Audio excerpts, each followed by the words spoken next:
الجديد تبع المحاضرة. آخر شيء تكلمنا عنه اللي هو ال components of these complexes. قلنا إنه في عندنا complex number 1 and complex number 2. They are actually following two tracks. The first one is dealing with an NADH as a reducing agent. That's why the complex contains this enzyme, which is called an NADH dehydrogenase enzyme, as well as the FMN, which is another cofactor that is located in this complex, besides the iron sulfur center. So we have different components in this. That's why it's called complex. And complex number 2 actually containing succinate dehydrogenase and the FAD as a coenzyme inside the complex. Okay, it's not outside. So the oxidation and reduction of the FAD will be inside the complex, not like the NADH. The NADH is movable molecule. Okay, and this FADH molecule that's going to be formed لأنه هو بياخذ ال FADH أو بيتعامل مع ال FADH أو we will have reduced FAD molecule from the reaction that converts succinate to fumarate. وهذا الرياكشن راح نشوفه قريبا إن شاء الله لما نحكي عن الكريبس cycle, how it's going to be generated in order to have FADH molecules and why we need to convert succinate to fumarate. Okay, this is a step in the Krebs cycle. And this is a representation of the complex, how it looks like. This is the iron sulfur center, which is conjugated to the enzyme inside the complex, which is called an NADH dehydrogenase enzyme. Now, something very important for you as a medical student is to know the toxicity of certain components or certain molecules or certain compounds by their inhibition or by their specific inhibition to the electron transport chain proteins or complexes. As you can see here, هذا الفلو اللي هو representing the flow of electrons through the complexes. And here we are talking about complex number 1 because we have an AD here that's going to be oxidized. So the electrons are going to move through the components of the complexes. طبعا في عندنا أشياء not in the complex like the CoQ لأنه قلنا عنهم هم والسيتوكروم C عبارة عن movable, بس هم بيورجيني إنه كيف الفلو للإلكترونز until we reach the oxygen in order to form water. So we have certain inhibitors like amytal and rutinone molecules. They can inhibit the function or the transfer of electrons from complex number 1 to the CoQ. Okay, so there is an inhibition of this mechanism, so we will stop the other complexes. So we are inhibiting the electron transport through these complexes. Antimycin A is another antibiotic molecule. These are actually plant and fungus toxins اللي هم الفطريات, سمو الفطريات for example. الانتيمايسين عبارة عن antibiotic, so it can inhibit complex number 3 because it's inhibiting the transfer of electrons from complex number 3 to the cytochrome, for example. And the last one is inhibiting complex number 4 in order to transfer the electrons from the complex number 4 to the oxygen. And these toxins include cyanide, carbon monoxide, and we have seen the effect of carbon monoxide on the oxygen transportation, because it has high affinity to the hemoglobin. H2S molecule اللي هو sulfuric acid, okay, as well as the NaN3 اللي هو nitrate components اللي هم موجودين في preservatives للfoods. So all of these are toxins for the mitochondrial function. I mean specifically to the electron transport chain. The earlier is the worse. يعني كل ما كان inhibition earlier is worse as a toxin. Why? Because you will inhibit the whole mechanism. So if you stop electron transport at the first, بجوز الليزر مش واضح ما كانش موجود. I'm very sorry. So we have first الاميتال والروتينون. They inhibit complex number 1, and complex number 3 is inhibited by antimycin A. And we have these toxins, compounds that can inhibit complex number 4. As I said earlier, we have if we have earlier inhibition, orthoformal inhibition will be worse. So as much as you go back by the inhibition, I mean, if you inhibit complex number 1, you are going to inhibit the whole electron transport chain and so on. So the least toxic are these, and the highest toxic are these molecules, as you can see here. Okay, what are the consequences of the inhibition of these complexes؟ إذا عملنا لهم inhibition هون أو هون أو هون شو راح يصير معنا؟ Okay. We'll discuss this when we reach this slide here, actually. Okay. We can assume what's going to happen if we inhibit these complexes starting from complex number 3 and 4. So we will discuss this. Something that we mentioned yesterday, I think, اللي هو كان بيتكلم عن شيء اسمه reduction potential. Okay. Reduction potential of the reaction, because we have what's called redox pairs. What does that mean, redox pairs? احنا إذا اجينا على complex number 1, for example, that's going to oxidize the NADH, okay? And the NADH is the reducing agent in this case, so the NADH has reduction potential, okay? And the FMNH2, if it's going to reduce the NAD backward, إذا بيعملوا backward reaction, okay, and it's possible. So the FMN is, or FMNH2 is a reducing agent and it has a reduction potential. So we have what's called a reduction potential for these components, and the reaction goes toward the highest reduction potential direction. What does that mean? هلا هذا الرياكشن له جزئين لازم يشاركوا فيه، ال NAD راح يتحول ل NAD وال FMN راح يتحول ل FMNH2. So we have paired reaction. So we have redox pair اللي هو زوج and another redox pair here, okay, اللي هو conversion of NADH to NAD, and the reduction potential here equals minus 0.32, and the reduction potential for such reaction اللي هو إذا بده يتحول من FMNH2 إلى FMN, so reduction potential will be minus 0.22. Okay, so if we have these two opposing reduction potential, who's going to push up the reaction forward? It will be the NADH because it has higher reduction potential. Okay, so if we look to the components of the complexes here, this is the first reduction or reducing agent, the NADH, and then in the second reaction we have the FMNH2.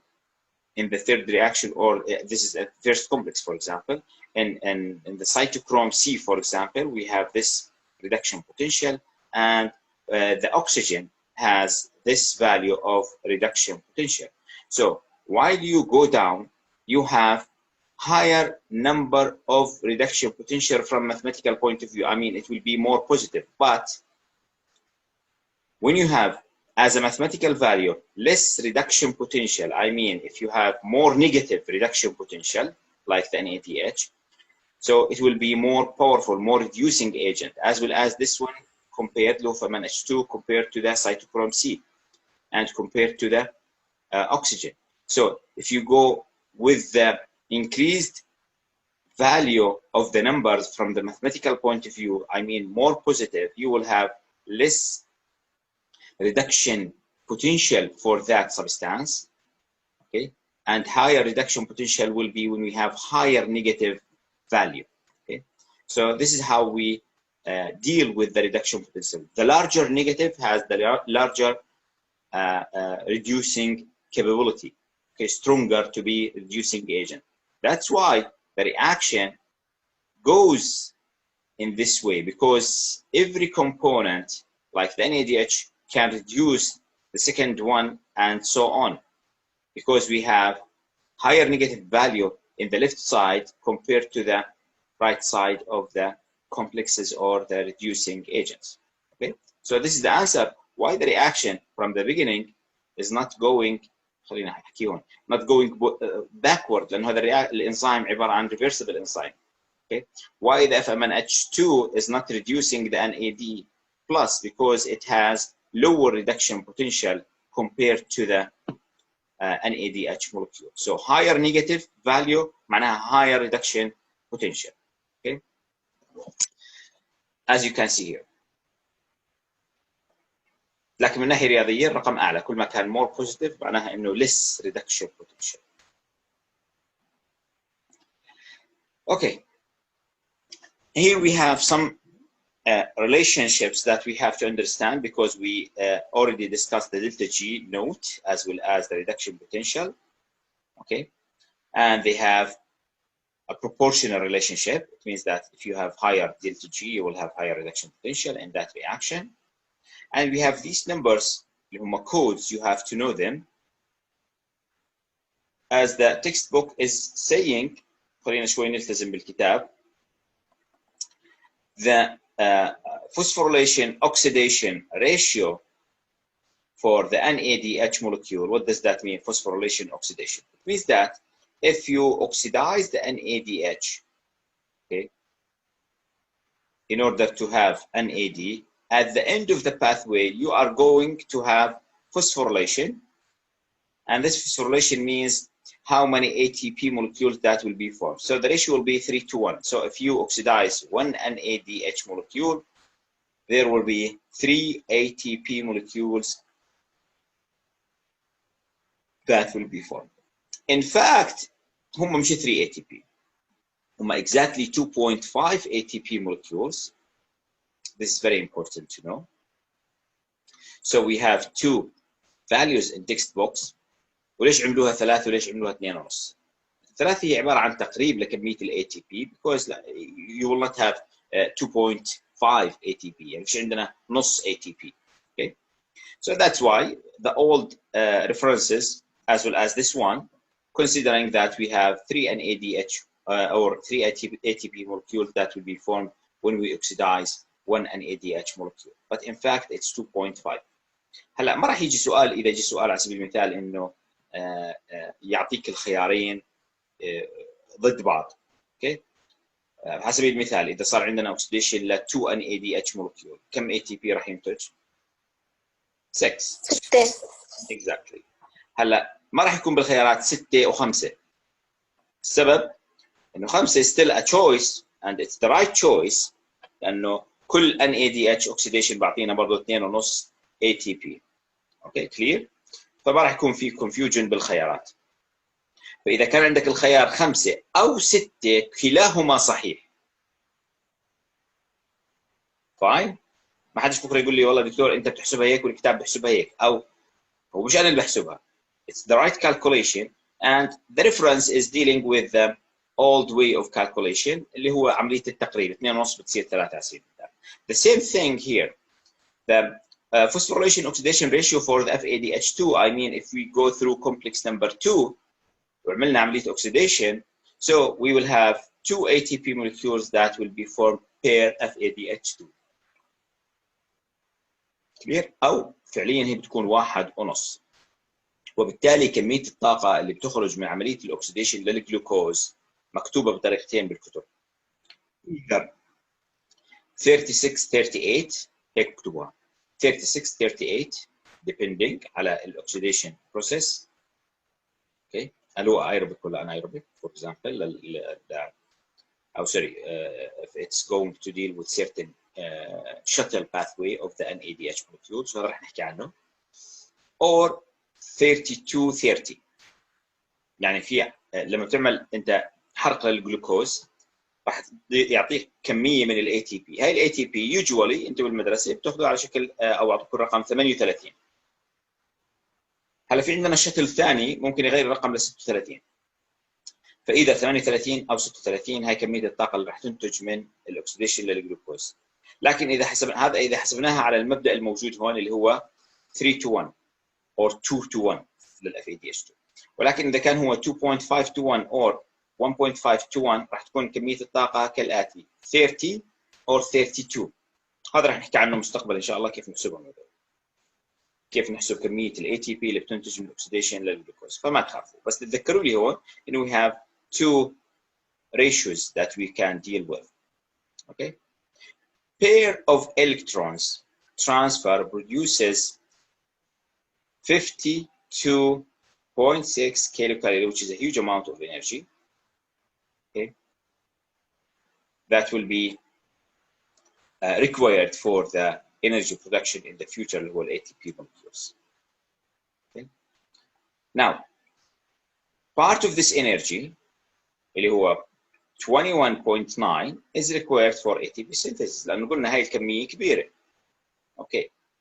إذا كانت الكمية اللي بنتجها أو كطاقة بنتجها الجسم كدلتا G equals 52 and the required energy for the ATP production is 22. So where is the rest is going through? وين بروح البقية؟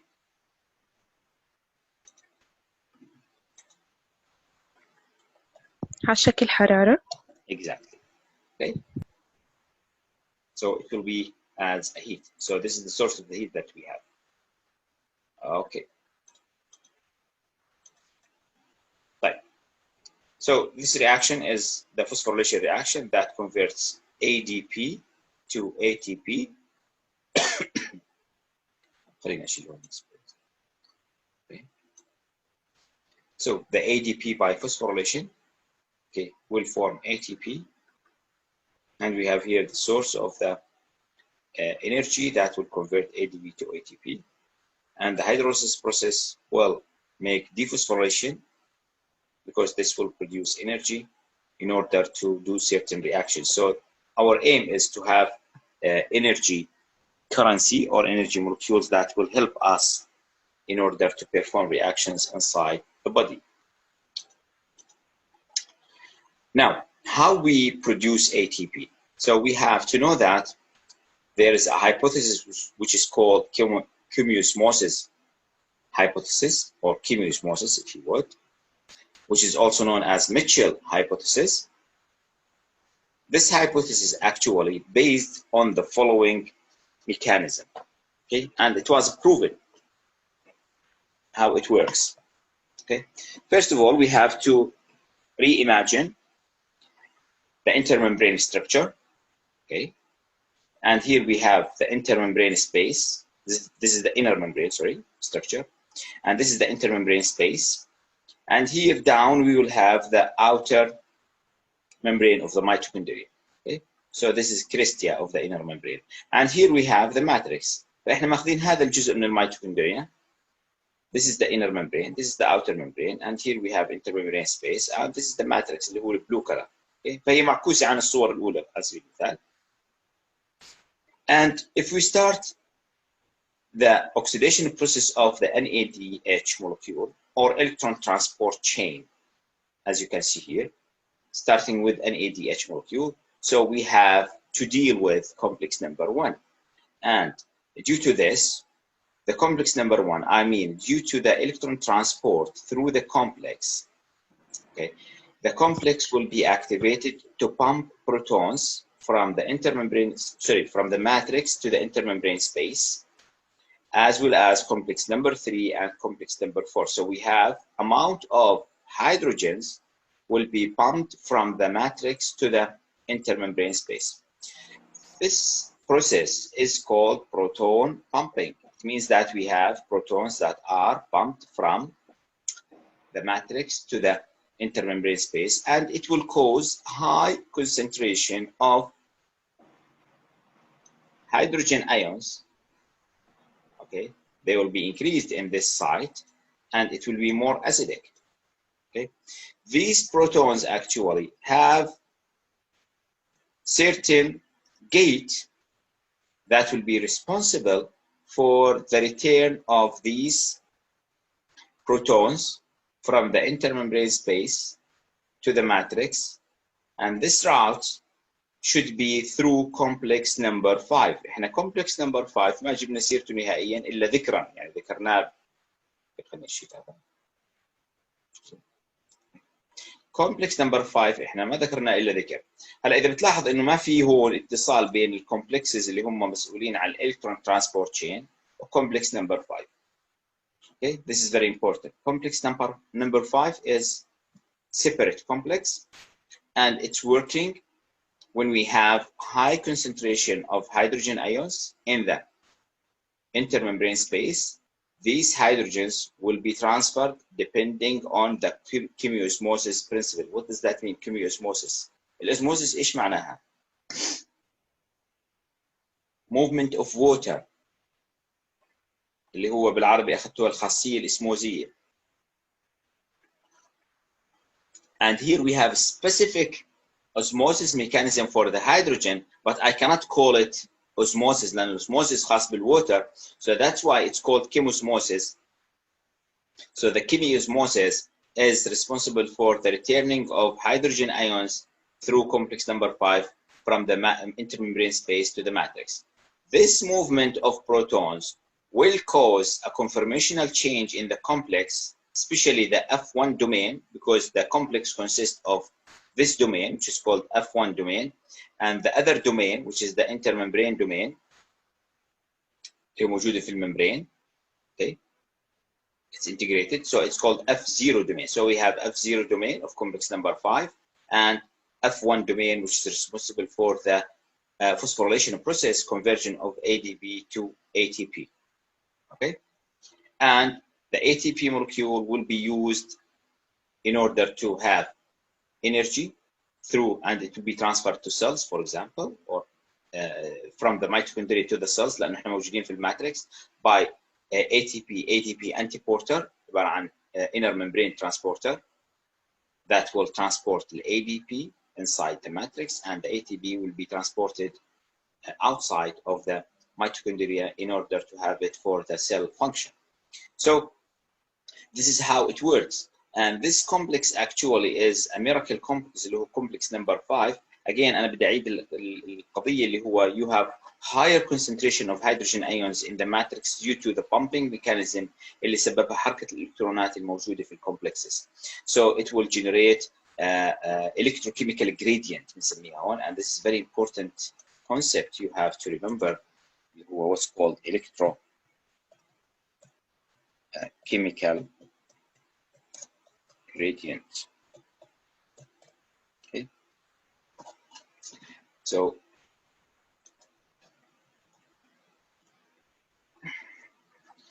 this is very important to remember that we have such kind of chemical physical activity, because the physical, it means that you have electricity, and chemical, it means that you have hydrogens that will cause this chemiosmosis behavior, which will affect the movement of the protons through the complex. So we have to have high concentration of the complex number or the hydrogen ions in order to move through the complex. Okay, so here I think we are done. Just we are, let me remove the writing. So this is the detailed structure of the complex number 5 itself. This is the F0 domain. It consists of many subunits, as you can see here. Okay, and here we have F0 domain, which consists of mainly alpha beta subunits, and they are connected together by B2 gamma or delta subunits, and here we have gamma epsilon subunits, and here is the tunnel of the hydrogen ions, which will go through A subunit of the F1 domain.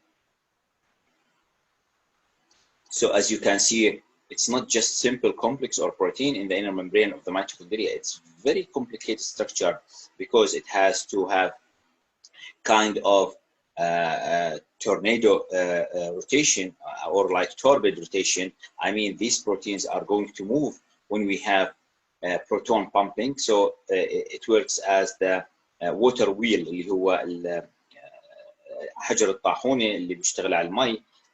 If we have movement of water, so the wheel is going to move. So this is how it works in order to activate this domain, and this domain containing the ATP synthase activity of the F1 domain in order to convert ADP to ATP. Okay. The oligomycin is F0 inhibitor. It's kind of antibiotics that can inhibit complex number 5 by affecting F0 domain, which will inhibit the movement of the domain itself, which will inhibit the movement, the production of ATP. Okay. I will assume certain hypothetical question. خليني أقول. Okay. إنه على سبيل المثال, after the pumping of protons from the في طالب بنتظر هون. خلينا ندخله بس تمام. هلا assume that we have after the bumping of protons from the matrix to the intermembrane space, and this is due to, of course, the electron transport mechanism. Assume that the process is going very well. And you have here, for example, due to certain reason, leakage of protons. خلينا أفترض. Okay. إن البروتونز هذول بلش يصير لهم leakage through the membrane. Okay. Due to certain reason هون. لسبب ما. Okay. So what's the effect of this? What's going to happen?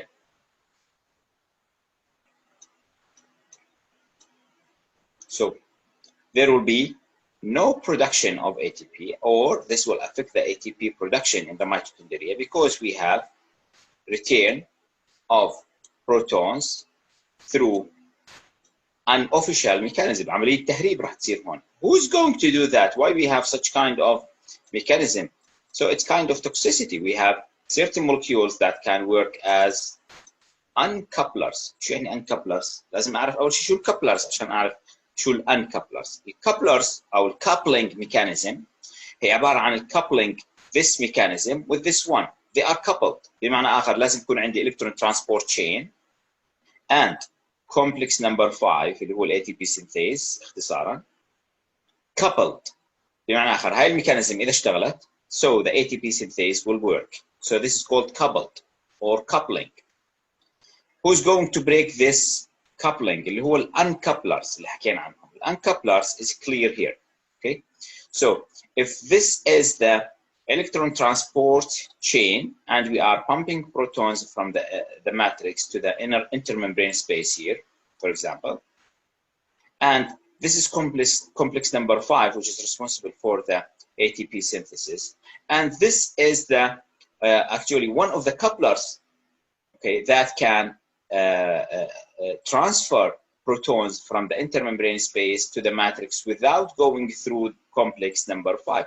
So that's why they are called uncoupling proteins or uncouplers, as the title mentions. Okay, so there will be toxins, and one of them is the UCP1. Okay, so it is thermogenin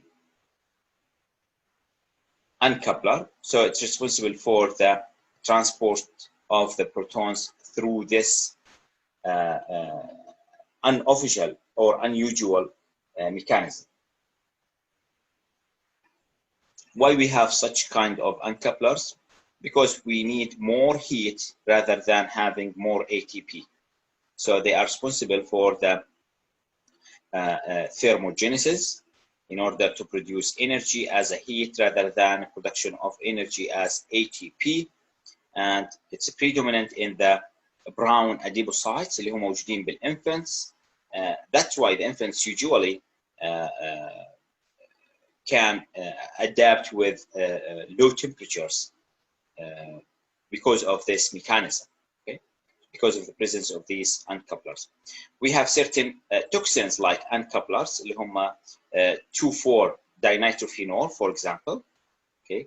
These are organic molecules, as well as the aspirin overdose. So they can work as an uncoupler by transferring of protons from the intermembrane space. This is the uncoupler, اللي هو dinitrophenol. It will take the hydrogen ions and go through the membrane in order to transfer it back to the matrix without going through the complex number 5, and this will affect the production of ATP. Okay, but we will have certain amount of heat due to these uncouplers. But بالadult أنا ما بدي heat. I don't want fever. I want ATP molecules in order to produce or to activate certain pathway reactions. هذا الميكانيزم you have to remind me later on لما بنحكي عن the glycolysis to go back to this slide.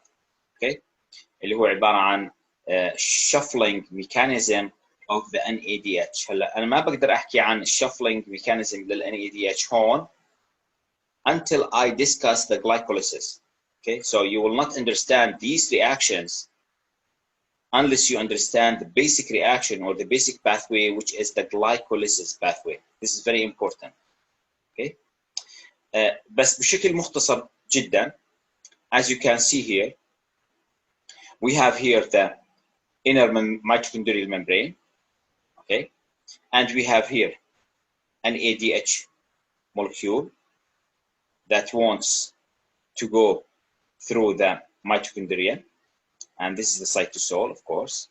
So if you want to transfer the NADH to the mitochondria, okay, there is a shuffling mechanism that will produce FADH2 instead of NADH. في another route بدخل ال NADH من السيتوسول للميتوكوندريا, ولكن بيطلعه ايضا على شكل NADH. فالمختصر بهذول الرياكشنز, بهذول الشتلينج, انه اذا بدخل NADH هل بعطيني FADH ولا بعطيني NADH داخل الميتوكوندريا؟ وات does that mean؟ ليش هذا مهم الموضوع؟ مهم لانه ال NADH اوكسيديشن يا جماعه بعطيني 3 ATP, وال FADH اوكسيديشن بعطيني 2 ATP, فهذا راح ياثر في كميه الطاقه اللي راح تنتج مستقبلا. So that's why this shuttle pathway will be discussed after the glycolysis. Okay, so that's why will be discussed after the carbohydrate metabolism issue. And now I will move to the new chapter because we are late somehow. دكتور يعطيك العافية. أهلا وسهلا زياد. ممكن سؤال لو سمحت؟ تفضل. هسه كيف مثلا بدي اعرف انه متى ممكن تكون اللي بده يفوت على الماتريكس يكون NADH او FADH2؟ لسه بنحكي, قلنا انه after the metabolism of carbohydrates. طب ماشي, ما هو لما بدها تيجي تدخل, يعني مثلا ما هي بدها تحدد اذا كان NADH او FADH2, صح؟ شوف اختصارا للموضوع مشان اريحك, هي ما بتدخل, عشان هيك انا سميتها او هي مسميه شتل. ايش يعني الشتل؟ زي الباص اللي بنقول من مكان لمكان, بسموه شتلينج باص. اوكي. ايوه. سو الان الراكب هو الهيدروجين, تمام؟ وين راكب؟ مع ال NAD. تمام. فال NAD الان ما بيقدر يدخل. خلينا نفرض مثال, مثلا احنا بدنا ناخذ بضاعه من هون للسعوديه. الان الشاحن اللي بتطلع من الاردن للحدود السعوديه بتوقف هناك فقط, لانه مش مسموح لها الدخول لاسباب معينه. فشو بتعمل؟ زي الوضع اللي احنا فيه, باك تو باك شتلينج بسموه. بمعنى اخر بتفرغ البضاعه تبعتها مع شاحنه اخرى. هلا اثناء التفريغ هذا عشان تدخل للسعوديه, احيانا في شاحنات السكيورتي عندها عاليه, السيفتي عاليه, وبالتالي البضاعه تنقل كما هي نفس الكميه.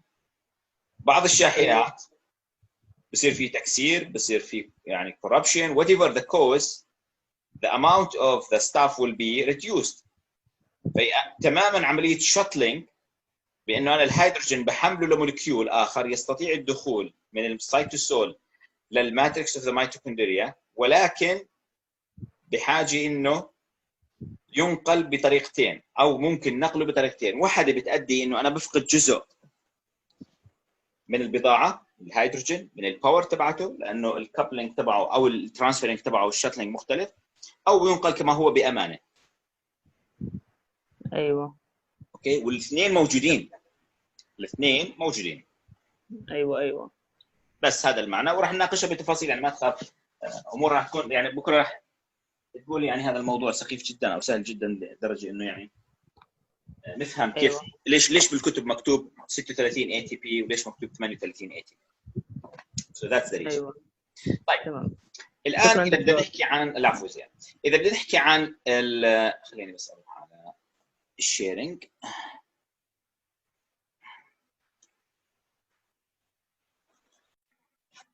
موضوع مرتبط بالموضوع السابق ولكن جديد من ناحيه التفاصيل اللي فيه.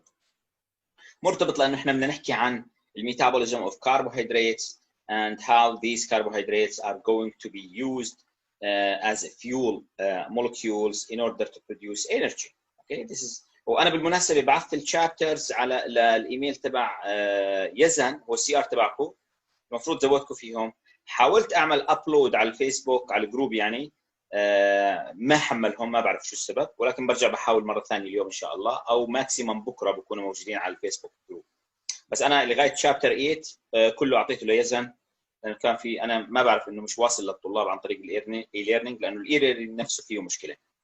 الان هلا حتى نفهم كيف بدنا نعمل ميتابوليزم we have to understand the structure of these molecules. زي ما حكينا عن البروتينز، احنا البروتينز اساسا لما ناقشناهم بالبدايه ناقشنا الامينو اسيدز، فاذا فهمنا الامينو اسيدز structure how they behave how they look like as a structure how they function we can understand the function of the proteins and how they will form certain structures as well as the carbohydrates. هلا هذا الموضوع جديد بيختلف عن ماده الفيرست من ناحيه الكومبوننتس تبعته، بنحكي عن carbohydrates.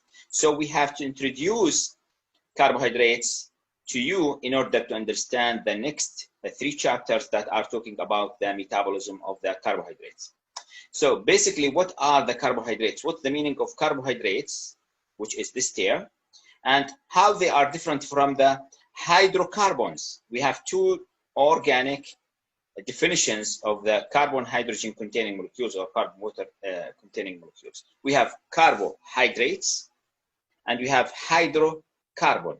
Carbohydrates basically انا ناسي اعمل ريكورد ولا لسه بسجل يا جماعه؟ لا والله لسه بسجل هو. اوكي هلا carbohydrates means that we have carbon conjugated with hydrates, and hydra means or hydro means there is water.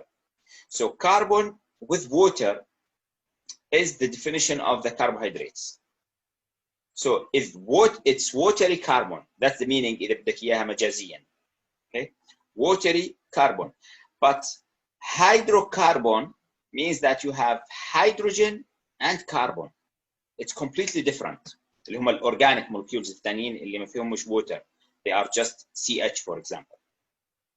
So this is the difference between the carbohydrates and hydrocarbons. ليش احنا مسمينهم هيك أو هيك. تمام.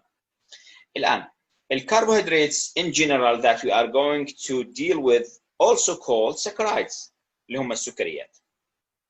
And they are the most abundant molecules in nature. أكثر جزيئات شيوعاً في الطبيعة. Why is that? ليش الكربوهيدرات هم الأكثر شيوعاً؟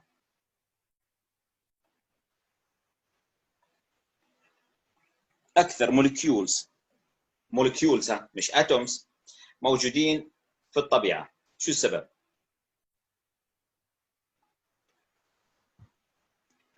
لأنه الكربون موجود بوفرة أصلاً على الطبيعة. في organic molecules ثانيين فيهم كربونز. لأنه ممكن إنه الفودز اللي إحنا بناكله بيحتوي على كربوهيدرات. قربت كثير. Very close.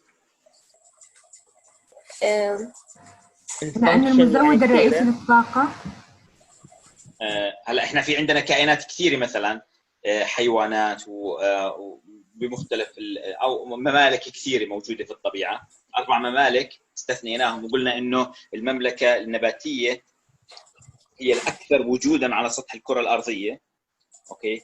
وهذا السبب إنه الكربوهيدرات هم most predominant or abundant organic molecules in nature because they are making the structure of the plants. The plants مكونين basically من cells محاطة بالcell wall.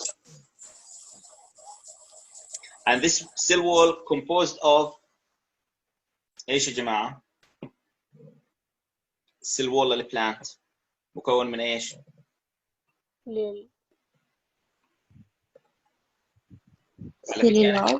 سيلولوز. هلا في كان كثير عند السيل وول. في سيل وول موجود في البكتيريا اوكي and certain other creatures and the plants cell wall.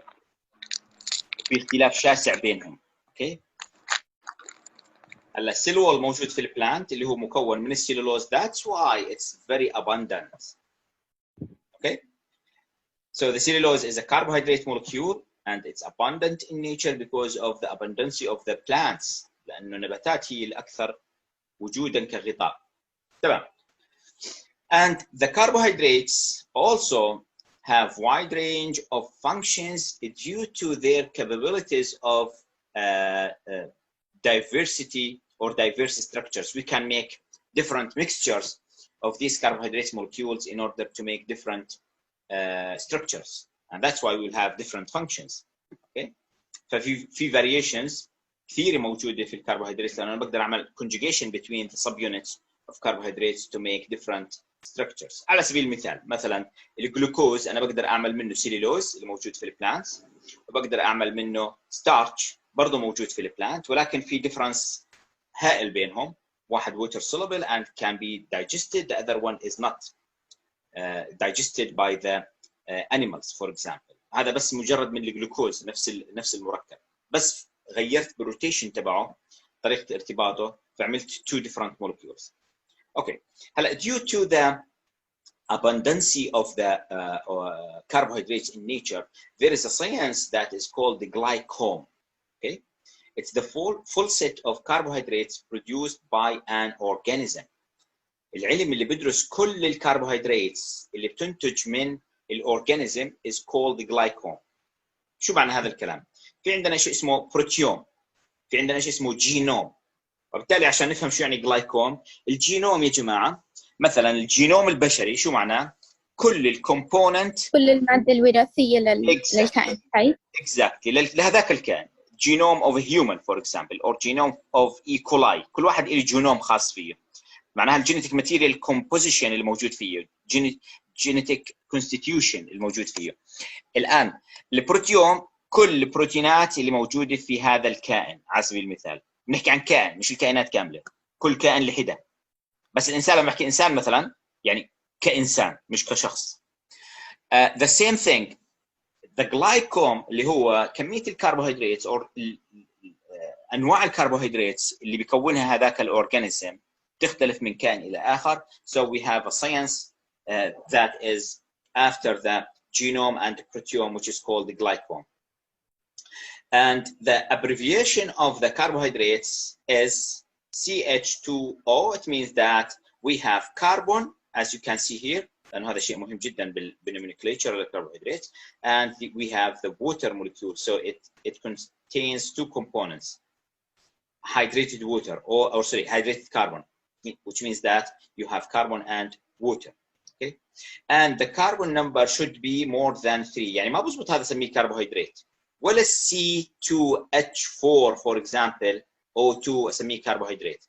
ما في عندنا كربوهيدرات من 2 carbons، ولو انه في مرجع من المراجع قراته في احدى الايام انه بيحكي انه في كربوهيدرات molecule can be just 2 carbons، ولكن معظم المراجع متفقه على انه at least we have to have 3 carbons in order to have carbohydrate molecule. Okay, so it should be C3H6O3 and more.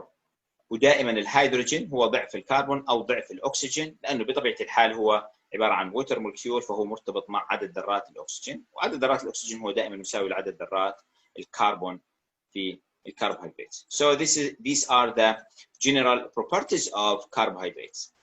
Now going to more simple details of carbohydrates. In order to understand and to study the carbohydrates, we have to classify them. We have to make classification to the carbohydrates in order to understand them. مشان يصير علينا سهل نفهمهم سهل ندرسهم. So the classification depends on the structure basically. So we have classes of or class of monosaccharides. It means that you have monomers of carbohydrates, and we have dimers. So we have disaccharides or oligosaccharides. هاي ناقصة الكلمة هون، خليني أعدلها ما دام السلايد موجود. Stop sharing وهلا برجع لها معلش. اوكي ما بصير شيء.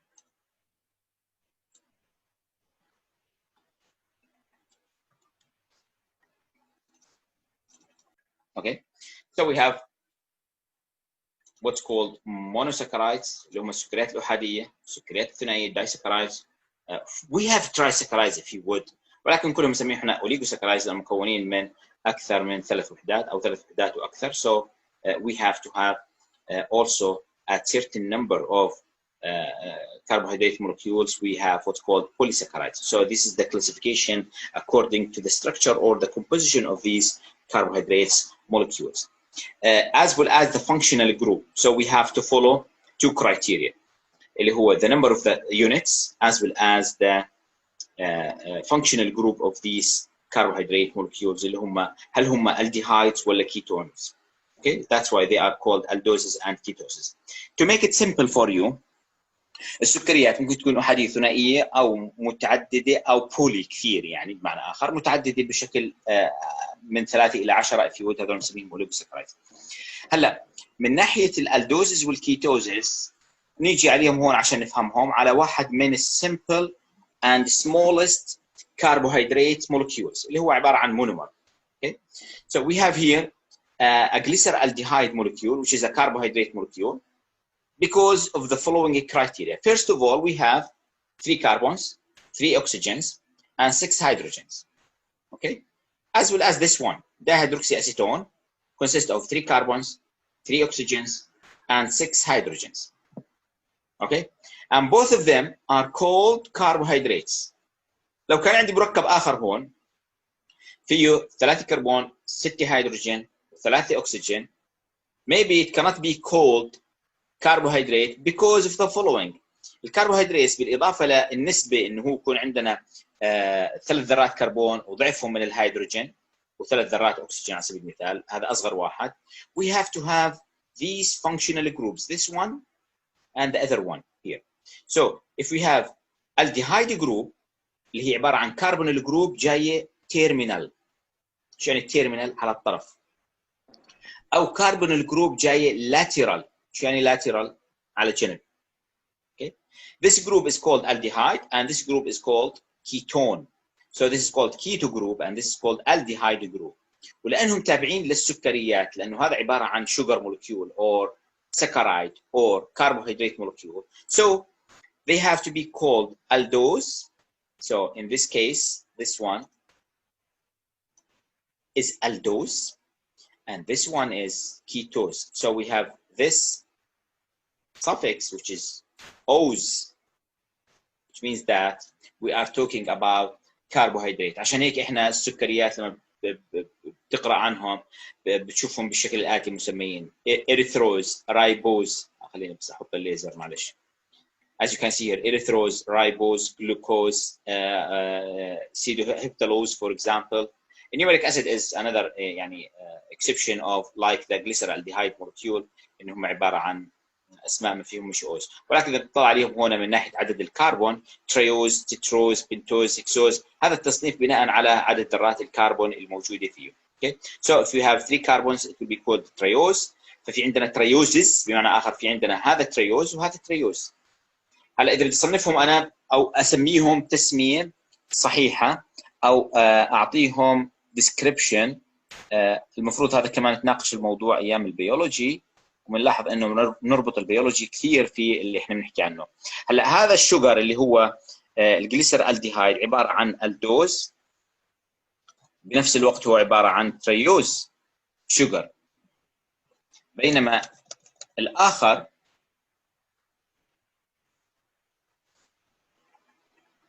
هو عباره عن كيتوز تريوز as you can see. So we classify them according to the number of the carbons, as you can see, triose, tetrose, pentose, hexose, septose, nanose, or nonose, for example, or as well as the functional group. Is it aldehyde or is it ketone?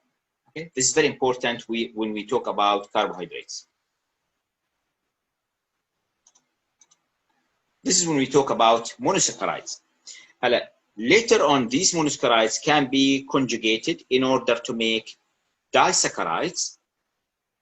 Disaccharides means that you have 2 molecules of sugar, 2 monomers that are conjugated with a covalent bond. And this bond, as you learned also in biology, is called a glycosidic bond. So the glycosidic bond is the bond or the covalent bond between the 2 molecules of sugars or carbohydrate molecules.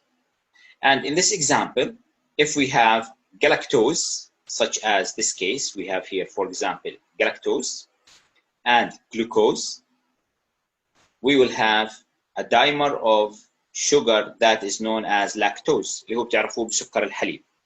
So the lactose composed of cell. بنتذكر المقطع هذا جميعا اللي هو دائما بيشير انه في عندنا ارتباط، وبالتالي بقولش انا جلاكتوز جلوكوز، بقول جلاكتوسيل. ليش؟ لانه عامل بوند. اوكي؟ جلاكتوسيل جلوكوز. طيب دكتور ليش نطيت عن هذول؟ لانه بدي احكي عنهم شويه. جلاكتوسيل بيتا 14 جلوكوز هو الاسم العلمي لللاكتوز. اللاكتوز هو الكومون نيم له، بس اذا بدي اوصفه من ناحيه اورجانيك ديسكريبشن اتس جلاكتوسيل بيتا 14 جلوكوز. هلا وحده جلاكتوسيل لانه فيه جلوكوز، ودائما بتشير جلاكتوسيل معناته الجلاكتوز على اليسار، وبلشت الترقيم من اليسار. اوكي؟ glucose, so it's galactose with the glucose, and they are conjugated together by this glycosidic bond. And 1,4 means that the connection actually between carbon number 1 is very important and carbon number 4 of glucose. So we have here carbon number 1 as an order 2, 3, 4, 5, 6 because it's hexose sugar, for example. And as well as here 1, 2, 3, 4, 5, and 6. So the linkage between galactose and the glucose is through 1,4 glycosidic bond. Okay, and it's called beta. Why it's called beta glycosidic bond? Because the orientation of the bond here is coming from the upward of the galactose molecule. Okay, what does that mean? راح نحكي عنه بعدين يعني بشكل افضل، ولكن خليني احكي عنه هون عشان نخلص من التسميات. Okay, this is the galactose or glucose molecule which is the hexose sugar. خليني ارسمه هيك نفس المولكيول. Okay, and here we have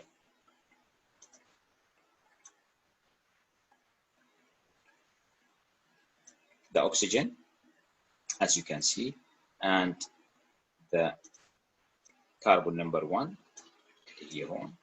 Carbon number 1 contains this functional groups, hydrogen and hydroxyl. Tamam? So if the hydroxyl group is upward of the molecule like glucose or galactose, it will be called beta. Okay, so it depends on the location or orientation of hydroxyl group on carbon number 1. And why carbon number 1? Because there is a story behind this. راح نحكي عنها بعد شوي. ليش carbon number 1? So basically this disaccharide, for example, consists of galactose and glucose. الرابطة بين 1 و 4 وهي بيتا لانه البيتا كربون اللي هي الانوميريك كربون احنا بنسميها هون carbon number 1 في الجلاكتوز is upward. I mean the hydroxyl that is attaching this group or this carbon is upward. So it will be called galactosyl beta 1,4 glucose, which is the other name of the lactose sugar. Okay. Here we will have another thing that is describing the خليني اشيل هاي عشان تطلع باللون الاسود عندكم. تمام. So if we take these examples like the galactose, glucose, mannose, and fructose, if we take a look, there will be basic notice here like the following. If you count the number of the carbons, so it will be 6 here, as well as here, as well as here, as well as here. Okay, so all of these are بشكل بسيط hexoses. Okay, فأنا من سكر سداسي ممكن أحصل على أكثر من نوع، لذلك إذا كان عندي أكثر من نوع وكلهم عبارة عن C6H12O6 they will be called شو يا زياد؟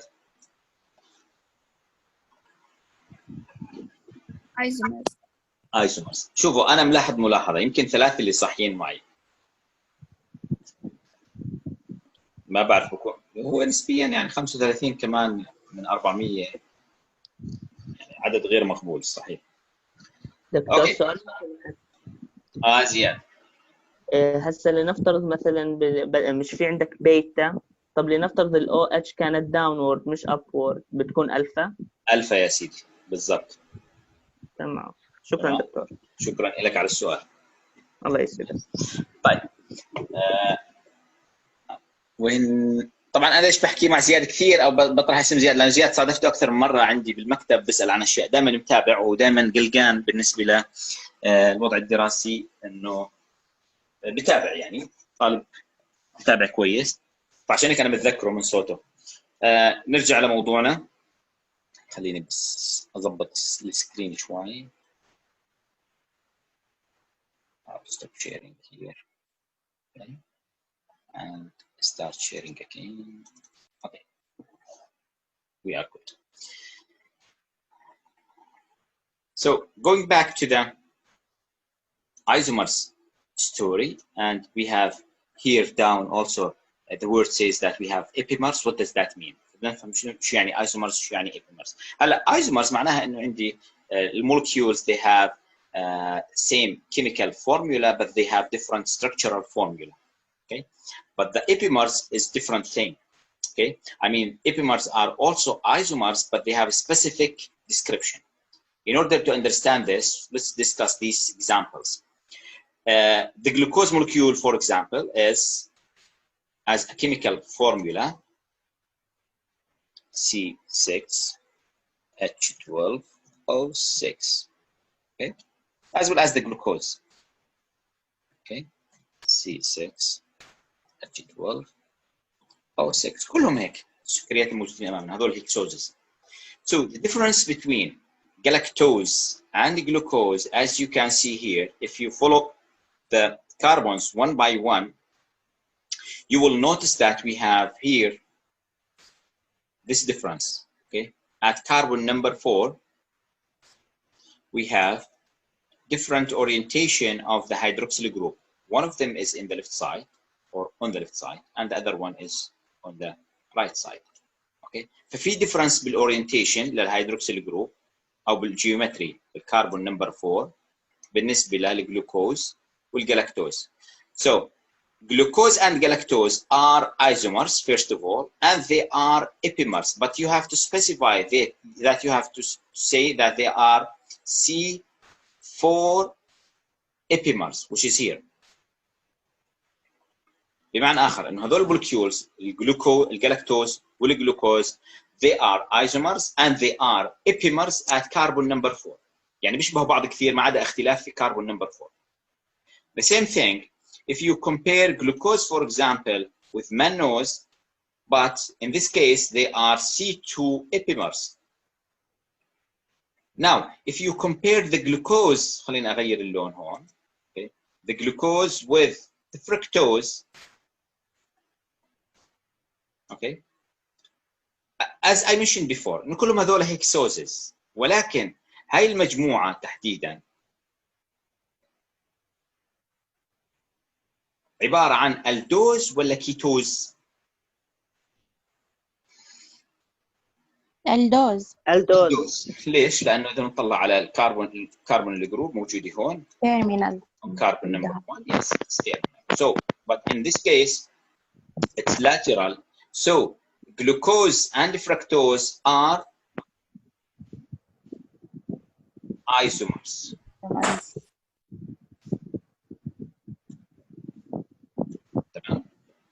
So that's the difference when we say isomers and epimers. Okay, so this is the first thing that you have to know about the geometry of carbohydrates when we discuss them. Now, besides that, certain molecules, I mean the same molecule itself, can have two orientations, which is called mirror image situation, like the glucose. So we have here D-glucose and L-glucose. Okay, D-glucose and L-glucose are mirror image to each other because of the following. كيف بنحدد إنه D ولا L؟ هلا we count until we reach the last chiral carbon. ايش يعني last chiral carbon؟ هلا هاي chiral carbon ليش؟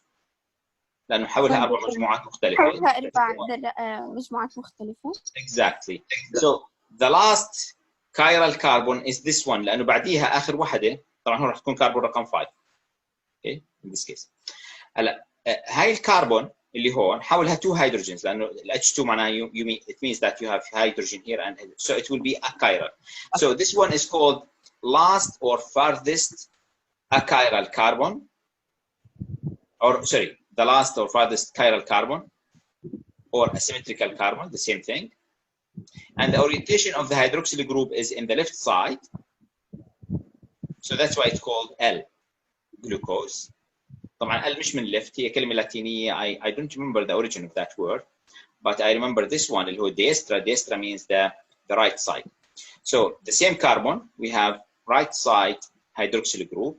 And in this case, we will have mirror image, as you can see here in the title. Mirror image of the molecule means that they are enantiomers. Okay. Enantiomers means that we are talking about the same molecule, but mirror image of that molecule. So we have isomers, epimers, and enantiomers. Enantiomers is the mirror image of the same molecule. Does it make any difference to have 2 forms, 2 isomers? Yes, because the enzymes can deal with one of them, not both of them. Which one of these forms is the predominant one in our body as a human or in nature? L. The D. Yes, it's the D glucose. Okay. So the predominant one that we can deal with is the D glucose. هلا هون رح نجاوب على السؤال اللي سأله زياد بطريقة أخرى لأنه هون إجى الشرح لموضوع الألفا والبيتا ستراكشرز. لو اجينا على مركب الجلوكوز على سبيل المثال اللي هو T4, you will see the following. Okay, this is the number of the carbons and the orientation of the hydroxyl groups. As you can see here, we have 1, 2, 3, 4 hydrogens على اليمين, hydroxyl. واحدة منهم على اليسار اللي هي على carbon number 3, and we have here terminal carbonyl group. Okay, and we have 2 options in order to form the cyclic glucose, which is this one. هذا بنسميه cyclization or maturation of the glucose. So the first option is to conjugate the carbon number 1, الحالة احنا بنسميها carbon number 1 مع carbon number 5, okay, in this orientation, and the hydroxyl group will be upward in the left side. So we will generate beta D glucopyranose. Pyranose is the ring structure that will be formed in aldose sugar. It's between carbon number 1, the carbonyl group, and carbon number 5. ليش carbon number 5 again? Okay. Nobody knows, but it's the last asymmetrical carbon, so that's how it happens. Okay, between carbon number 1 and carbon number 5, in order in the future to be in this cyclic form. And due to this, you will have the hydroxyl group upward. وإذا بتلاحظ إنه الهيدروكسيل جروب اللي على اليمين بتكون تحت، الهيدروكسيل اللي على الشمال بتكون upward. For example, carbon number 2 هون، الهيدروكسيل على اليمين فإجت من تحت، الكربون number 2 هون. بالنسبة ل 1 upward and so on. Okay, so I can predict the structure. هلا هاي الكربون كربون نمبر 1 اللي هي بتشكل الحلقه بسموها الانوميريك كربون اللي هي بتحدد الايزومر فورم هل هو بيتا ولا الفا. That's why it's called anomeric carbon. The other option is to have the hydroxyl group on the right side, and you will have alpha glucose or beta glucose depending on the orientation of the anomeric carbon. I mean the orientation of the hydroxyl group and on that anomeric carbon. This carbon, the anomeric carbon اللي عليه hydroxyl group سواء كانت بيتا أو ألفا is called reducing end or reducing carbon. This is very important to remember. Now, who is going to convert the glucose from linear structure to the ring structure? هذا رينج ستراكشر، بس احنا هون فيشر بسموه موديل. اوكي and this is the ring model. هلا ليش بتحول هو من اللينير للرينج ستراكشر؟ بالمناسبه انت لما تشتريه من الماركت على سبيل المثال اذا بتشتري جلوكوز it will be in the linear structure على شكل باودر. لما بتحله بالووتر على سبيل المثال او اي سولفنت بتحول الى الرينج ستراكشر. why is that؟ جماعه الكيمستري بيحكوا انه it's the most stable form. it will be stabilized by this، يعني هذا الاكسبلانيشن انه stabilized or more stable by forming the ring structure. تقريبا في السوليوشن راح يكون عندنا more than 99% of the glucose as a ring structure. Okay, because it's more stable than the linear structure. You will have few amount of linear structure glucose in that solution, but 99% will be cyclized because it's more stable, and it could be chair or boat shape زي ما أخذتوهم بالorganic chemistry, depending on the stability of that molecule. The thing here is that this process is called maturation. إذا كان هو بتحول من اللينير للرينج structure معناها بتحول للمور stable. This is called maturation process. Okay, and again when we talk about aldose the ring will be called pyranose. إذا كنا نتكلم عن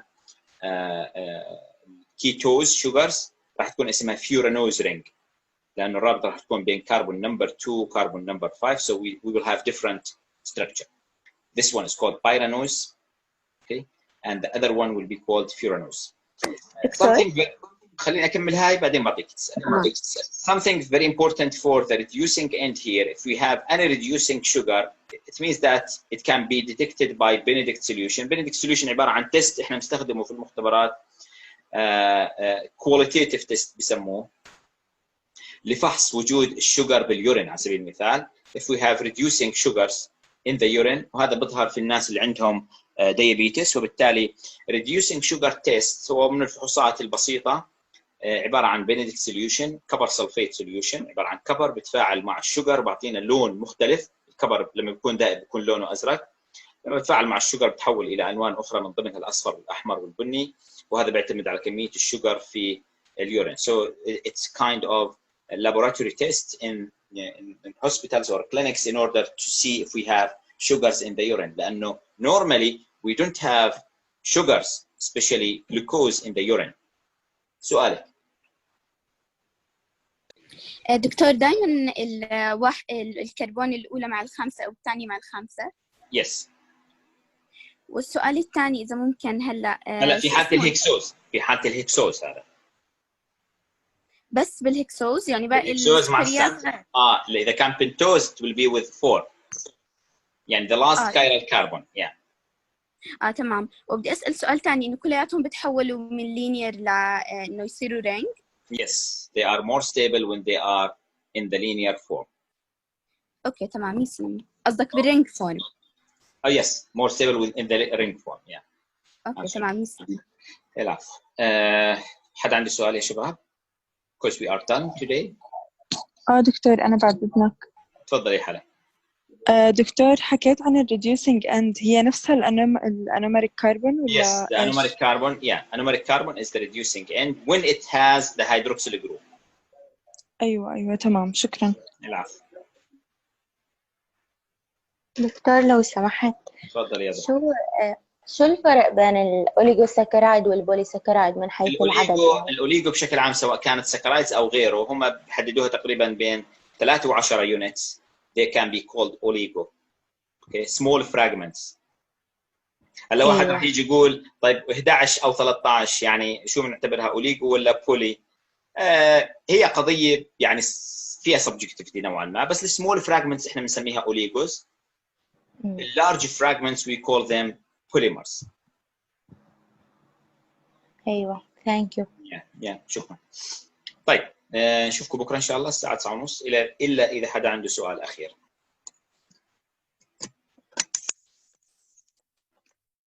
يلا يعطيكم العافية يا جماعة. الله يعطيك العافية دكتور. شكرا. العافية دكتور.